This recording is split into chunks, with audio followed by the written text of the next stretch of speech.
설명 자료를 통해서 이재명 대표가 왜 무죄인지 이 근거들을 밝히고 있는데요. 앞서서 김진욱 대변인께서 재판부가 위증교사를 인정하지 않았다라고 말씀하신 부분은 최종적인 판단은 그렇습니다만 제가 이 11쪽짜리 내용을 보니까 김진성 씨가 위증을 한 부분이 한 5개 돼요. 이 중에서 몇 가지는 위증교사가 아니다라고 봤지만 몇 가지에 대해서는 위증교사 행위가 맞다라면서도 이게 고의성이 인정되지 않는다라는 부분을 적시했기 때문에 그 부분 제가 좀 짚어드리겠습니다. 저희가 지난주에 핵심 쟁점 4가지를 짚어드렸었잖아요. 이 사건에. 이걸 토대로 좀 하나하나 낱낱이 살펴드리겠습니다. 가장 먼저 볼게. 김진성 씨의 위증 자백이었습니다.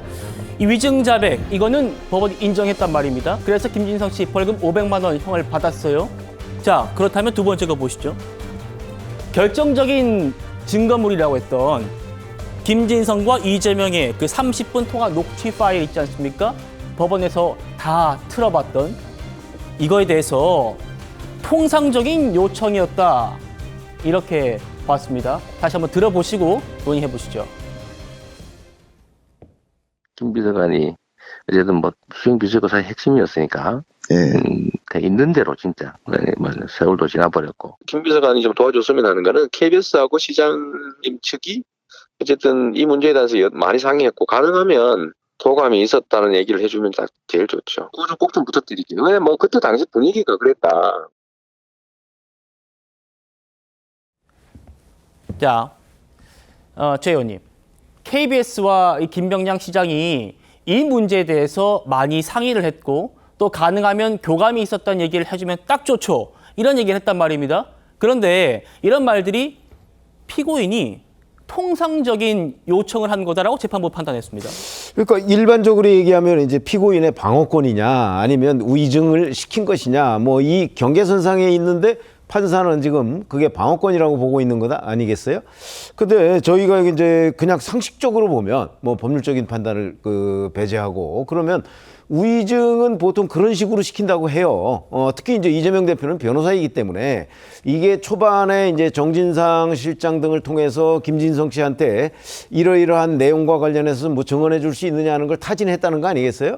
타진했을 때 여의치가 않으니까 이재명 경기도지사가 당시에 직접 전화를 한 거거든요. 그러니까 이게 나중에 문제가 될 소지가 있다는 걸 저는 충분히 알았을 거로 보고요. 아마 그래서 미리 정교하게 상황을 좀 이렇게 맞춰가면서 통화를 한 것이 아닌가 싶고, 자, 그런데 그 부분을 이제 통화 내용은 지금 다 나와 있습니다. 그 부분을 이제 어떻게 판단하느냐의 문제인데, 그걸 지금 김동연 판사 같은 경우는 이제 방어권이라고 보고, 근데 이제 저희 같은 경우가 보면 뭐 위증을 실제 이렇게 위증해 주세요 이렇게 요청은 잘 안 하거든요. 그렇겠죠. 뭐 사실대로 하라고 그러면서 사실은 이재명 당시 경기도지사가 나는 이렇게 기억하는데 또는 뭐 이렇게 해주면 좋다 그렇게 해달라는 얘기잖아요. 그게 위증교사지 그럼 뭐가 위증교사냐 하는 의문을 저는 아직도 가지고 있습니다. 그리고 마지막에 보면 김진성 씨가 이제 통화가 거의 끝나갈 무렵에 그래서 제가 뭐 도대체 어떻게라고 얘기를 합니다. 그러니까 그러면서 점점점 나가니까 이제 이재명 대표가 변론 요지서를 보내주겠다고 했어요. 그러면 그 보내준 변론 요지서와 김진성 씨가 실제 위증한 부분을 맞춰보면 그게 같은 내용은 결국 변론 요지서대로 위증을 했다. 이런 얘기가 저는 충분히 될 수 있을 것 같은데. 네. 그렇지 않아도 제가 법원에서 이제 판결 설명 자료 낸 것을 처음부터 끝까지 읽어봐도 김진성 씨가 이재명 대표가 시키지 않았는데도 위증을 해야 할 이유. 그에 대해서 설명이 안 나와 있어요.